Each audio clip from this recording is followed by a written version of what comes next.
Hace mucho tiempo, cuando yo tenía como 15 años o menos, todo se me facilitaba mucho. Quiero decir que siento que todo lo aprendía muy fácilmente.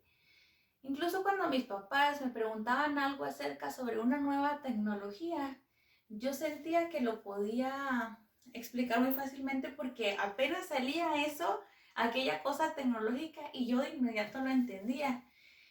Y ellos me decían, explícanos con paciencia porque algún día vas a estar en una edad en la que la tecnología te rebase y ahora tú tengas que pedirle ayuda a alguien para que te explique. Y saben una cosa, esa edad llegó. Ahora no entiendo nada.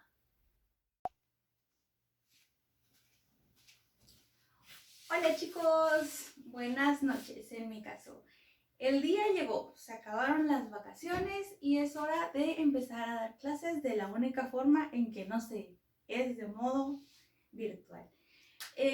Como ya les había comentado antes, la razón por la cual no estoy decidiendo hacer videoconferencias es porque algunos compañeros, incluso de otros de los grupos en los que doy clases, aún tienen que ir a trabajar. Algunos son camilleros, tengo otros trabajadores de otro tipo de personal que también laboran en un sector que es esencial.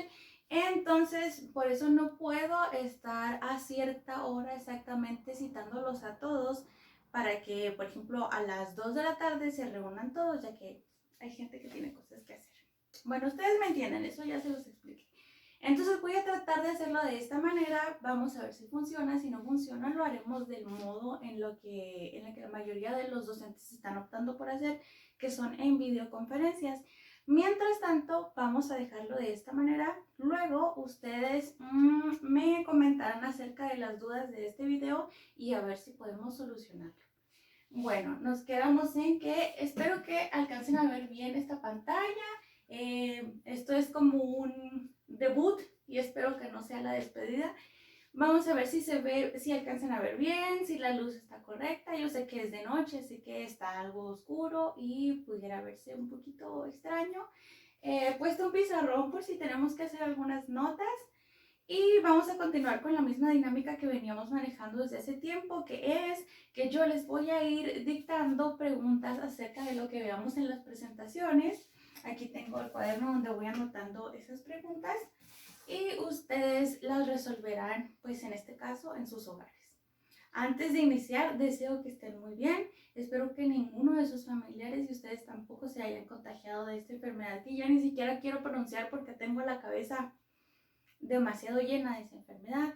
Hoy me encuentro en Chihuahua, ya saben que yo soy de Delicias, entonces estoy conviviendo con mi hermana que trabaja en zona hospitalaria, así que pues tengo miedo, pero aquí estoy tratando de seguir con las clases que debo de dar. Muy bien. Bien, la última clase que estuvimos nos dimos cuenta que los compañeros que habían quedado de traer la presentación de odontología adhesiva y de resinas, por algún motivo desconocido, no la presentaron. Entonces iniciamos con una presentación larguísima que tenía como 72 diapositivas, que es esta. Entonces nada más vamos a retomar rápidamente los conceptos en los que nos habíamos quedado para dejar bien claro esto y pasar al siguiente tema, que son las amalgamas, ¿ok? Muy bien, nos quedamos en la odontología adhesiva y lo que eran las resinas. Una cosa va ligada con la otra. Ya hicimos la práctica de resinas y ustedes se dieron cuenta que para poder poner una resina nos tuvimos que ir hasta el ácido grabador, del ácido grabador al adhesivo y después del adhesivo colocar una resina. Es decir, que esos tres productos van en conjunto y nunca podemos manejar uno solo. No tiene sentido por sí solo. La resina no funciona sin el adhesivo y el adhesivo no funciona sin el grabador. Entonces, es un tema que tenemos que ver todo en conjunto, así que espero que lo puedan unificar en sus conocimientos y que no lo vean como temas aislados. Es el ácido grabador, que en este caso para las resinas, recuerden, es ácido fosfórico al 37%, y adhesivo En este caso vamos a utilizar, en la facultad utilizamos el de quinta generación. Recuerden que viene las dos moléculas hidrofóbica y hidrofílica en un solo producto, y que aparte viene el ácido grabador. Y pues las resinas son las ¿cómo puedo decirlo? Las que no son fluidas, las que son un poco más compactas. A estas les llamamos composite. Hay fluidos y hay composites. Muy bien, rápidamente vamos a retomar en lo que nos habíamos quedado. Ontología adhesiva. ¿Qué es una resina? Recuerden que la resina estaba compuesta por principalmente dos cosas, que es el bis-GMA y el TET-GMA. El bis-GMA es una resina de alta viscosidad, la cual no presenta mucha contracción a la polimerización, lo que lo hace un poco estable. Y el TET-GMA es una resina elástica de baja viscosidad y con mucha contracción. Quiere decir que si para hacer una resina, un composite para una restauración, y queremos que sea una resina que podamos espatular como la que usamos en el laboratorio, tendrá más contenido de bis-GMA. ¿Por qué? Porque es de alta viscosidad. Y si vamos a utilizar una resina fluida como la que algunos de sus compañeros consiguieron, entonces ese producto tendrá más TET-GMA porque es una resina elástica de baja viscosidad. Nada más que el inconveniente que esta presenta es que tiene mucha contracción. Entonces cuando colocamos una resina, voy a tratar de ejemplificarlos aquí, creo que ya se los había puesto en el salón. Cuando tenemos una restauración, esta es mi cavidad, este es mi diente, y colocamos aquí una resina. Cuando nosotros ponemos aquí arriba la lámpara de fotocurado y iniciamos la luz, la resina se va a contraer, y donde menos queremos que se contraiga es aquí en las paredes. Aquí es donde más luz va a recibir nuestra resina y es más probable que se contraiga de las paredes. Si se contrae de las paredes, entonces tenemos mucha alta probabilidad de que se filtre y que ahí entre la saliva y se compacte el alimento. ¿Qué es lo que vamos a hacer entonces? La forma de solucionar esto es que vayamos colocando la resina en capas. Así, cada capa que nosotros vayamos colocando se va a ir fotocurando y la contracción va a suceder aquí en la superficie. Es por eso que yo les indicaba que teníamos que realizar la colocación de la resina en capas no mayores a 2 milímetros, que es lo que una lámpara de fotocurado convencional alcanza a fotocurar perfectamente. Muy bien. ¿Qué más tiene una resina? Tiene un relleno inorgánico de diferentes tamaños, puede ser macro relleno, micro relleno o nano relleno, y fotoiniciadores y colorantes. ¿Qué son los fotoiniciadores? Bueno, pues son los productos y el producto o los ingredientes que tiene una resina para que se pueda endurecer, y los colorantes van a ser para que sea compatible con el color del diente del paciente. Muy bien. Muy bien, aquí está, en una representación un poquito más gráfica, el origen de una resina compuesta. Como les comentaba, bis-GMA, que es la matriz orgánica, quiere decir que ese producto, todo el contenido que tiene, que sea la matriz inorgánica, un agente de unión y una matriz inorgánica, tienen que estar disueltos en algo. Es como si yo, por ejemplo, quiero darle algún medicamento a un niño, pero el medicamento tiene que estar disuelto en un jugo, por ejemplo, para que el niño lo pueda tomar. En este caso, nuestro jugo sería la matriz orgánica, que es la mayor cantidad del relleno que tiene nuestra resina. El silano es un agente de unión. Esto nos va a hacer que la resina se pegue a cualquier cosa. Si tú ya tienes, por ejemplo, preparado tu diente con una cerámica y necesitas ponerle por algún motivo resina, ya sea porque quieres colocar un bracket, necesitas de un agente de unión, como un pegamento especial que te va a pegar esa cerámica con esa resina para que se unan. No es lo mismo que el adhesivo. Por ejemplo, algunos pacientes, es mi caso, tengo resinas en los dientes anteriores. Para poder colocar un bracket, y los brackets se colocan con una resina fluida, necesitaron de silano. Silano antes del adhesivo, luego ya el adhesivo y luego ya la resina. para poderlo colocar. En este caso no se utiliza ácido grabador, en el caso en el que me cementaron un bracket sobre una resina. ¿Por qué no? Porque el ácido grabador solo funciona en el diente. Y como es una resina, no tiene caso, no tengo túbulos dentinarios pues en la resina que tengo en los dientes.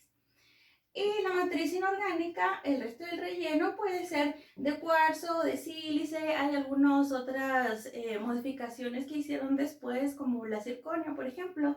Esta estamos hablando de 1963, entonces esto es básicamente el origen de todas las resinas. Ya después se les fue modificando con muchas más otras cosas. Ya les comentaba, puede ser el relleno de macro relleno, micro relleno o nano relleno. Muy bien, aquí recordamos los componentes de la resina. Muy bien, este es simplemente un recordatorio de lo que ya habíamos visto, por si acaso ya no se acordaran o tuvieran alguna otra duda.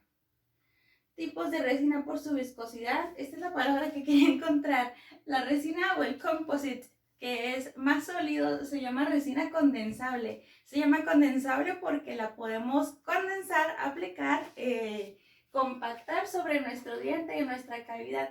Entonces la resina que utilizamos en el laboratorio y la indicada para las restauraciones posteriores, como lo son cavidades por lesiones cariosas, es la resina condensable.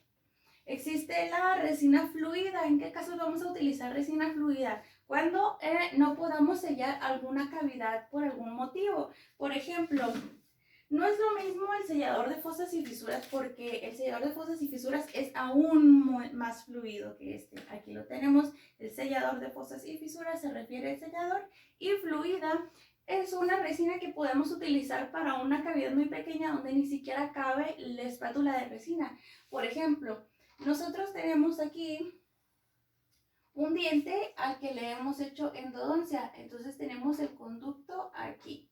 Esta sería la gutapercha y esta es la parte que está desobturada del diente. Hay que desobturar la parte coronal del diente después de hacer una endodoncia para después restaurarla. Aquí en este conducto no cabe la espátula de resina, entonces nosotros haremos uso de la resina fluida para poderlo sellar. Como se dieron cuenta, la resina fluida está en presentación de una jeringa en que la punta sí entra en el conducto que hemos hecho para la endodoncia.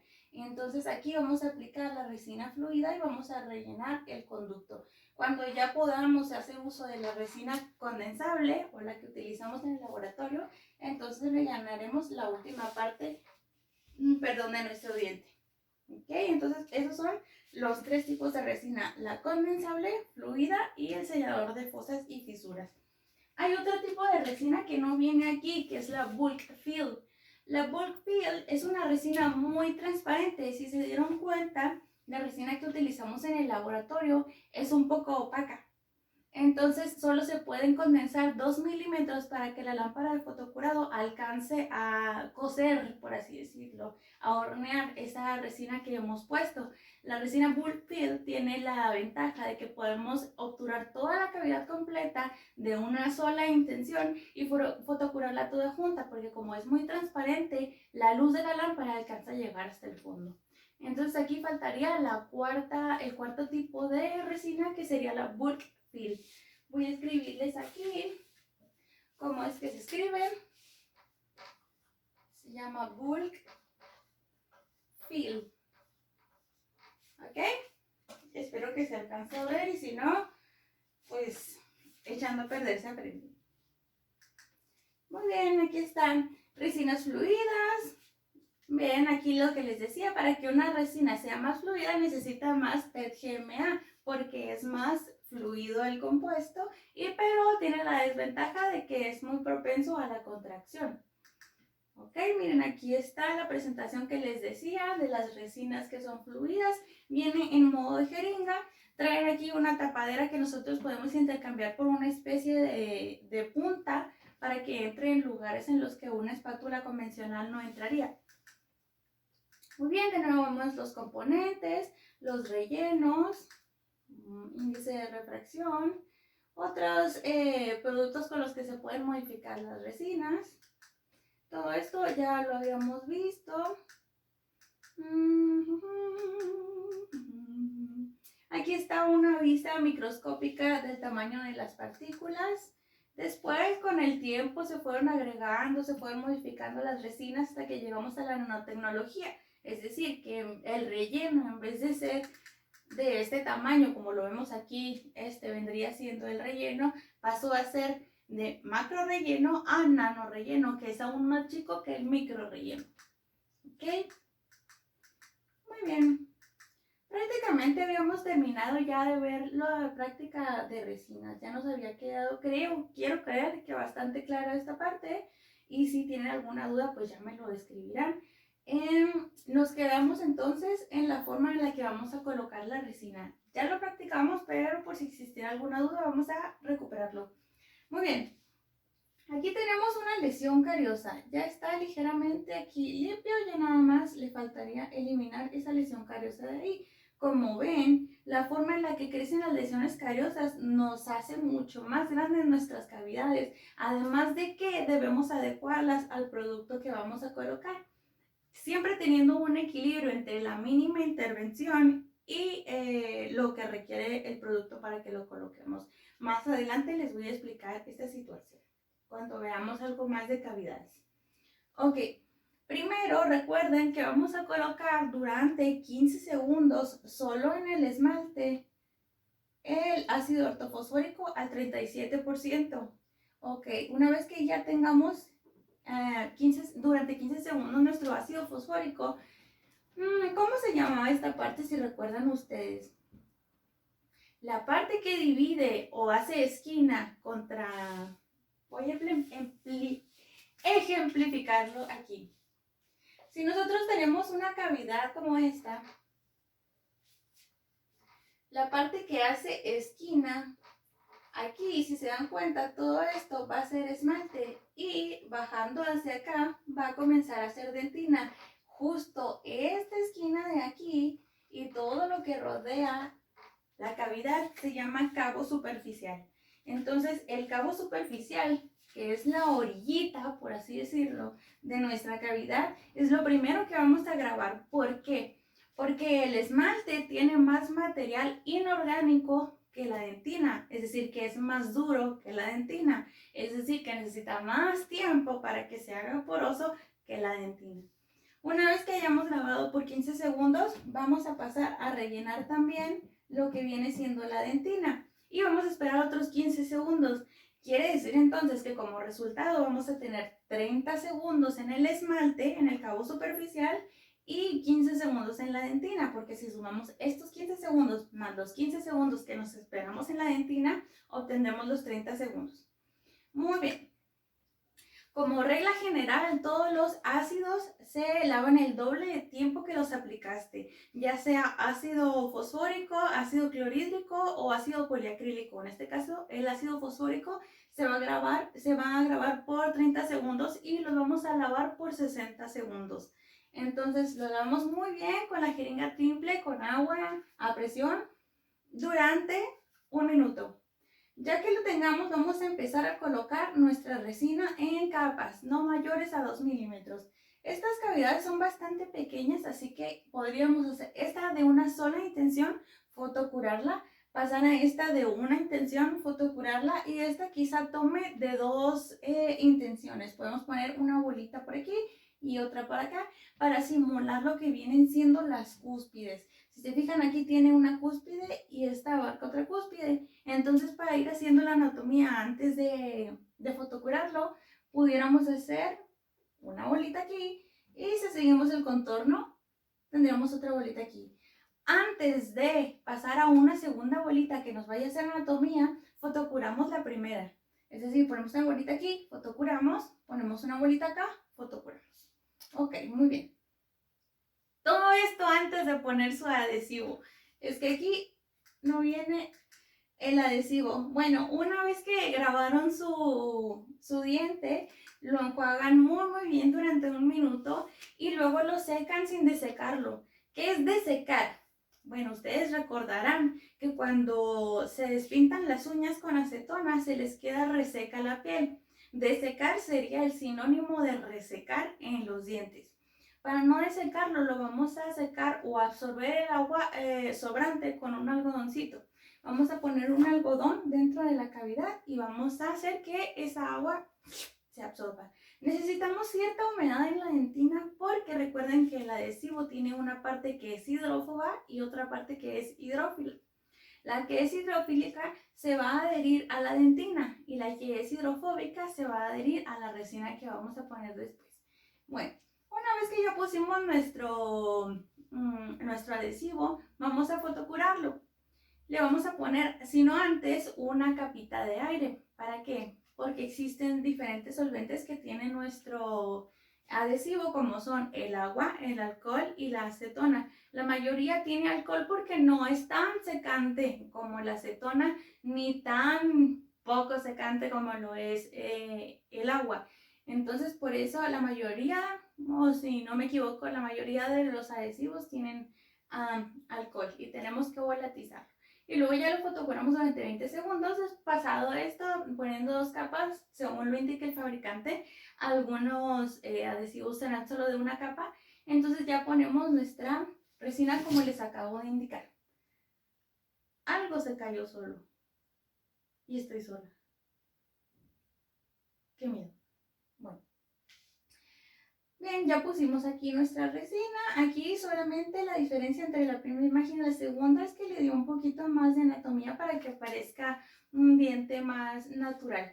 Algunas personas tienen pigmentos. Los pigmentos también son una especie de resina que se utilizan para hacer un poquito la profundidad o emular la profundidad de los surcos de los dientes.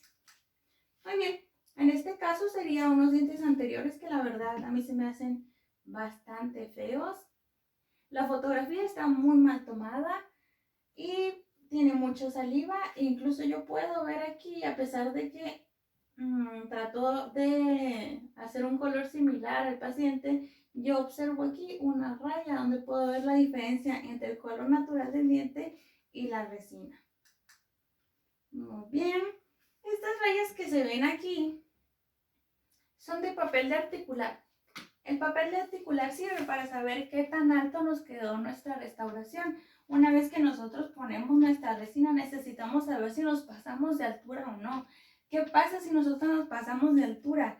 Recuerden que en la boca 1 milímetro es exageradamente muchísimo. Imagínense no poder cerrar los dientes 1 milímetro. En los dientes es mucho. Entonces necesitamos de unos papeles de articular que es como una especie de pasante que se pone en la arcada. El paciente muerde y se quedan unas marcas como estas que nos indican que están muy altos los puntos. Si los puntos quedan en el diente natural del paciente, no los vamos a remover, pero si quedan sobre la resina o la restauración que pusimos, entonces tenemos que rebajarlos con unas fresas para pulir o para rebajar, que ya luego verán en cuarto semestre, así que no tiene mucho caso que lo vean ahorita. Muy bien, hay algunas resinas que son indirectas. En el caso cuando nosotros vamos a utilizarlo directamente en nuestro diente, es decir, tal como lo practicamos en el laboratorio, que está la cavidad y nosotros la preparamos, le ponemos nuestro ácido grabador, el adhesivo y luego sobre eso ponemos la resina en la boca del paciente. Todo eso va a ser de forma directa y es la forma más práctica, rápida y sencilla de hacer una resina. Pero si nosotros tenemos una cavidad exageradamente grande como esta, tenemos mucha probabilidad de que se nos contraiga la resina por la razón que les decía. Todo se está cayendo, me da miedo. Con la lámpara, con la luz, las resinas se contraen. Entonces, ¿cómo evitamos que se contraiga? No lo podemos evitar, pero sí podemos hacer un pequeño truco para evitarlo a un poquito más, para hacer una especie de atajo a la contracción. Entre más grande esté una resina, más probabilidades tengo de que se contraiga. Si nuestra resina, si nuestra cavidad está muy grande, podemos hacerla de modo indirecto. ¿Cómo? Bueno, le vamos a tomar una impresión de yeso al paciente. Agarramos nuestro alginato o nuestro silicón, le hacemos una impresión a nuestro paciente y lo que vamos a obtener después en yeso piedra o Belmix, el yeso rosa, es una copia de lo que sería la cavidad de nuestro paciente. Previamente nosotros vamos a hacer nuestra preparación, le vamos a quitar toda la caries y luego ya le vamos a hacer nuestra impresión. Cuando ya tengamos el modelo, nosotros vamos a hacer sobre el modelo la resina y la vamos a ir fotocurando en el modelo. Ya no necesitamos al paciente. Podemos poner un material provisional como Cavit o Provisit en nuestro paciente, lo mandamos a su casa y nosotros en nuestro laboratorio, en nuestra casa o donde queramos, vamos a hacer la resina. Vamos a ir haciéndolo también por capas. Vamos a ir poniendo capa por capa y la vamos a ir fotocurando hasta que obtengamos toda nuestra restauración.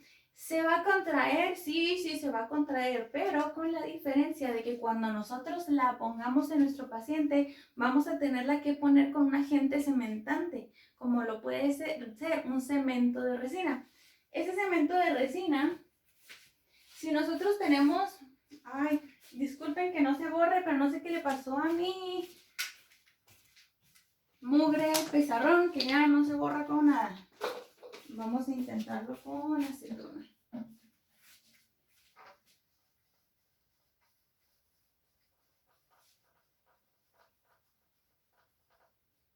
Bueno, quedó horrible, pero creo que está funcionando.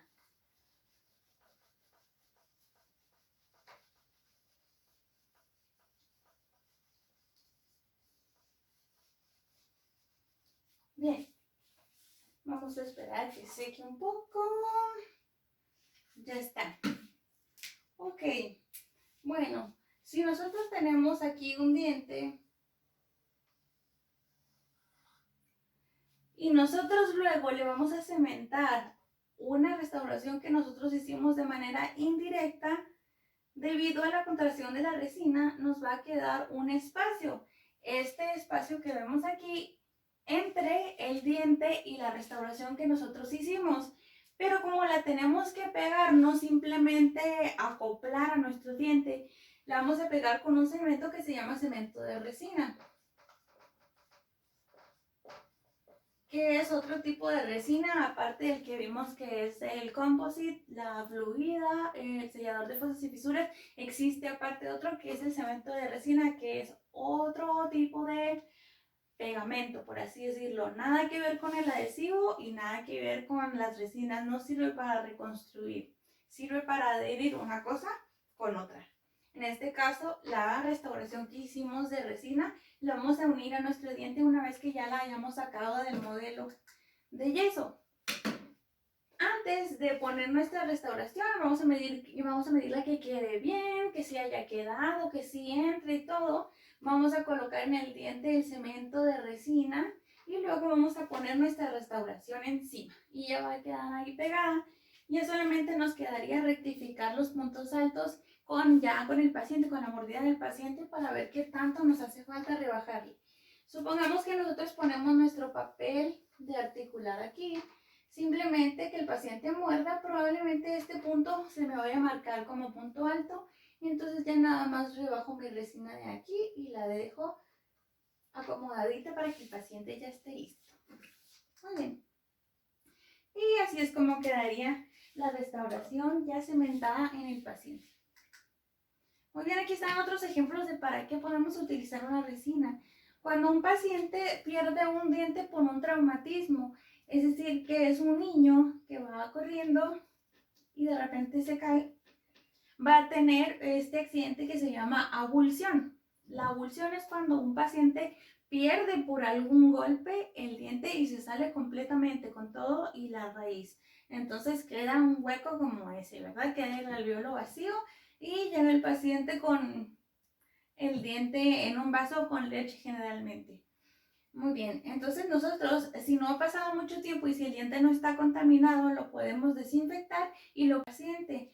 Ese diente está muerto o va a morir próximamente, pero podemos hacer que se quede unido al hueso, que se empiece a anquilosar, es la palabra, cuando el diente, con el cemento del diente se pega al hueso, se llama anquilosar y es lo que estamos buscando, que se anquilose.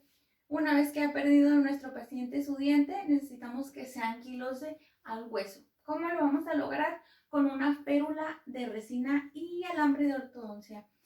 Llega el paciente a nuestro consultorio, trae el diente en un vasito con agua o con leche, nosotros lo desinfectamos, lo colocamos de nuevo en el alveolo y luego lo que tenemos que hacer es con alambre de ortodoncia, con un alambre flexible de ortodoncia, vamos a ponerlo como si fuera un arco de los de ortodoncia. Este alambre de ortodoncia no tiene forma, es flexible, lo podemos nosotros acomodar y adaptar a como el paciente tenga su forma de su arcada. Entonces, lo ponemos junto con el diente ya colocado una vez en su alveolo y lo vamos a dejar ahí pegado. ¿Con qué lo vamos a pegar? Pues con resina. ¿Cómo lo vamos a hacer? Si es directamente en el paciente, primero tenemos que colocar el ácido grabador, tenemos que enjuagarlo por 1 minuto, luego lo vamos a secar con un algodoncito para que tengamos cierta humedad y luego vamos a colocar el adhesivo. Vamos a colocar aire para secar para volatilizar el solvente y luego vamos a colocar una segunda capa según como indica nuestro fabricante. Hay que leer el instructivo y luego vamos a fotocurar y entonces vamos a colocar una bolita de resina sobre el alambre y sobre el diente para que quede pegado el alambre junto con el diente. Y luego después, pasado algún tiempo, seguramente ese diente comenzará a pegarse al hueso. Ya no va a tener ligamento periodontal porque lo ha perdido al momento en el que el diente se avulsionó en el paciente. Entonces ya va a perder ese ligamento periodontal, pero se va a quedar íntimamente el cemento del paciente pegado al hueso. Y así es como va a rescatar su diente. ¿Ok? Ya pasado el tiempo, como este diente seguramente va a morir porque ya no tiene irrigación sanguínea, ya no tiene inervación, entonces después de un tiempo, cuando nos aseguramos de que el diente ya quede pegado alrededor de 1 mes o menos, le haremos una endodoncia.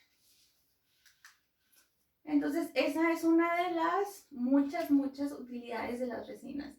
Otra es la reconstrucción de muñones. Cuando nosotros vamos a poner una corona, pero encontramos que nuestro diente está verdaderamente destruido, como es este caso, vamos a utilizar lo que es la reconstrucción de muñones con resina. Esta resina es la resina condensable, como la que utilizaron ustedes en el laboratorio. Simplemente completamos nuestros muñones para después colocar una corona de algún otro material. Puede ser de circonia, de porcelana, de metal, etc. Muy bien. Capa inhibida de oxígeno. Necesito entonces una de sus primeras tareas. De hecho, lo voy a anotar. Si es que encuentro una pluma.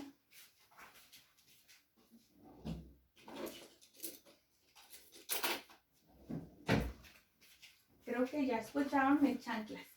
Que de aquí para acá es muy bien arreglada, pero de aquí para abajo estoy en chanclas. Como todo mundo. Bien. Va a ser la pregunta número 5 del cuestionario que tienen que hacer. ¿Qué es la capa inhibida de oxígeno? Capa inhibida de oxígeno. Muy bien. Si ustedes no recuerdan las otras preguntas que tienen que hacer para el cuestionario, se las voy a recapitular. La número 1 para este parcial será ¿qué porcentaje se usa ontológicamente del ácido grabador? Del ácido fosfórico, es decir, a ese es al que nos estamos refiriendo, puesto que es para las resinas. Número 2, ¿qué son los tags de resina? Número 3, ¿qué es el barrillo dentinario? Número 4, ¿por cuánto tiempo se graba el esmalte y la dentina? Y número 5, ¿qué es la capa inhibida de oxígeno? ¿Ok?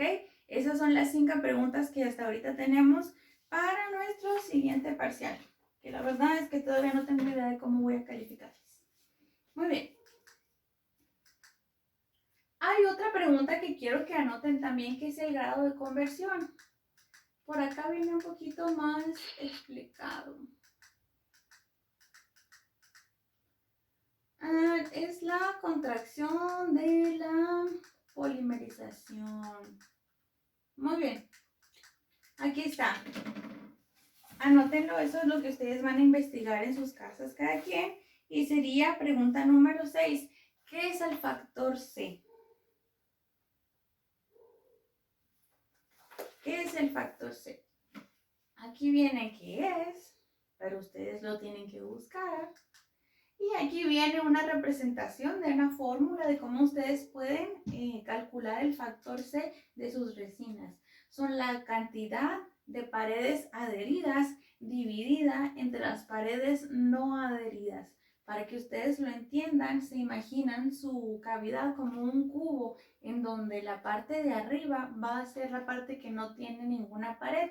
Si ustedes se imaginan un hoyo dentro de un diente, se imaginarán entonces que tiene 1, 2, 3, 4, 5 paredes. Van a multiplicar, van a hacer la siguiente división. Las capas adheridas, que serían ¿cuántas? Entre las no adheridas, que serían ¿cuántas? ¿Ok? Para que ustedes puedan sacar el factor C. Muy bien, en este caso aquí tenemos una explicación un poquito más gráfica.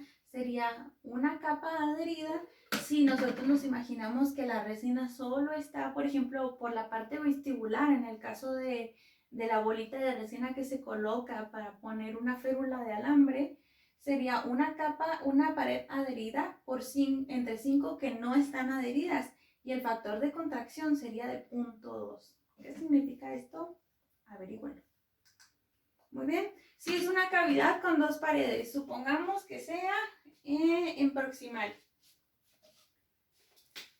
que esté aquí simplemente y esté nada más la resina flotando entre dos paredes. Entonces serían dos paredes que sí están adheridas entre las paredes no adheridas, que son las restantes 4, y el factor de contracción sería 0.5. ¿Qué significa esto? Ustedes lo van a investigar. Vayan anotando estas preguntas para el cuestionario y yo les indicaré en qué momento tienen que enviármelo. Tal vez al final de la semana sea cuando me lo tengan que enviar. Aquí hay otro ejemplo, 3 paredes adheridas entre 3 no adheridas, el factor de contracción es igual a 1 en una cavidad clase 3. 4 paredes adheridas y 5 paredes adheridas. Esta sería la mayor cantidad de paredes que pueden estar adheridas, ya que un cubo tiene 6 paredes, simplemente nos faltaría una, que sería la que está en el cabo superficial, la que está dando hacia arriba en el caso, por ejemplo, de una cavidad clase 1 de Black. Serían 5 adheridas entre 1 no adheridas y el factor de contracción sería 5. Si se fijan, es el más alto de todos. El más bajo sería cuando nada más tenemos una pared adherida, que sería 0.2, y el más alto tenemos el 5. Quiere decir que es más probable que sufra una contracción mayor entre más paredes adheridas tengamos. Investiguen eso, por favor. Igual aquí viene algo, colocando la resina sobre 2 paredes, no está tan contraída, hacer algún... Aquí vienen otras explicaciones. Lo voy a dejar un momento. Ya. Muy bien. Aquí viene clase 1, factor de contracción 5. ¿Cuáles son las clase 1? Estas, las que son en oclusal. Clase 5, factor de contracción 5. ¿Cuáles son las clases 5? Las que son en cervical de dientes anteriores y posteriores. Muy bien. Y aquí vienen otra clase de cavidades que tienen más paredes incluidas. Muy bien, la técnica de colocación ya la tienen y este es el fin de la presentación. Espero que no les hayan quedado dudas. Saben que yo no soy blogger, ni soy youtubera, ni nada por el estilo. Yo estudié una carrera y he estado dando clases desde hace 3 años de manera presencial, entonces esto es nuevo para mí, pero espero haberles ayudado de la mejor manera, lo hago con la mejor de las intenciones. Espero que por favor me puedan escribir ustedes todas las dudas y cosas que quisieran que explicara mejor. Y en el siguiente video que voy a realizar voy a tratar de aclarar las dudas que ustedes me respondan, las preguntas que ustedes me respondan de este video. ¿Ok? Muchas gracias. Cuídense mucho, lávense las manos y quédense en su casa.